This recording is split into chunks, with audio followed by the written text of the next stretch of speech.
بسم اللہ الرحمن الرحیم۔ ویلکم ٹو مائی چینل صراط مستقیم۔ کسی خاص فرد یا واقعہ پر نازل ہونے والی قرآنی آیات میں سے آج ہم دیکھیں گے سورۃ الانفال کی آیت نمبر 30۔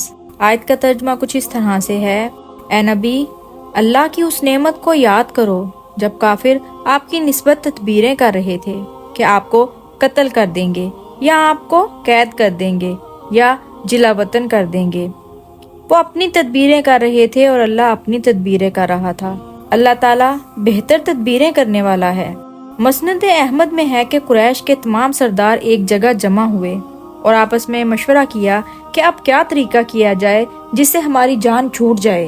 اس موقع پر ابلیس بھی ایک بزرگ کی شکل میں وہاں آ گیا اور سرداروں کو کہا کہ میں نجد کا رہنے والا ہوں اور اس وجہ سے تمہارے درمیان آ گیا ہوں کہ شاید میں تمہیں کوئی بہتر مشورہ دے سکوں۔ چنانچہ سب نے کہا کہ ہر کوئی بہتر مشورہ دے کہ اب کیا کرنا ہے۔ ایک سردار نے مشورہ دیا کہ آپ حضور اکرم صلی اللہ علیہ وآلہ وسلم کو قید کر دیا جائے اور آپ موت تک قید رہیں۔ اس پر ابلیس بولا کہ یہ رائے ٹھیک نہیں ہے، اس کے ساتھی خفیہ طور پر آئیں گے اور آپ کو چھڑا کر لے جائیں گے۔ دوسرے سردار نے رائے دی کہ آپ کو جلا وطن کر دیں۔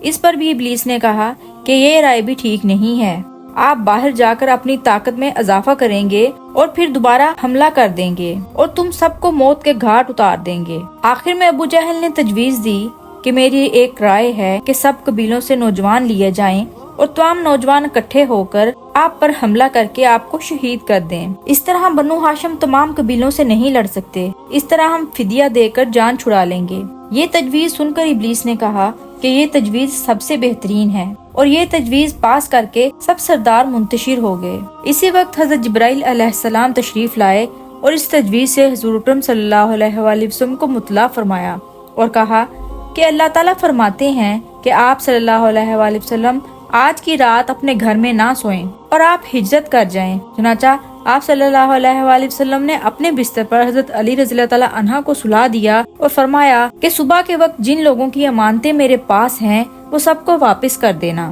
آپ یہ تمام انتظام کر کے گھر سے نکلے تو دیکھا کہ کچھ کافی نوجوان آپ کے گھر کے باہر پہرا دے رہے ہیں۔ آپ صلی اللہ علیہ وآلہ وسلم نے اپنے ہاتھ میں مٹی لی اور ان مشرکین کی طرف پھینکی۔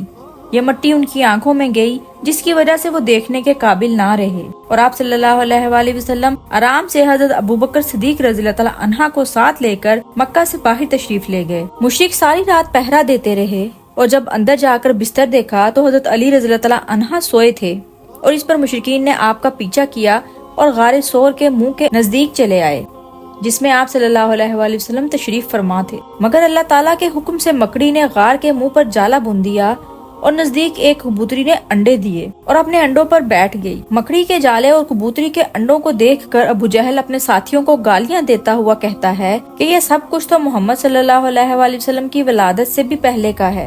اس لیے وہ مایوس ہو کر واپس مکہ چلے آئے اور آپ صلی اللہ علیہ وآلہ وسلم تیسرے دن وہاں سے نکل کر مدینہ تشریف لے گئے۔ دین کی بات سن کر آگے پہنچانا صدقہ جاریہ ہے۔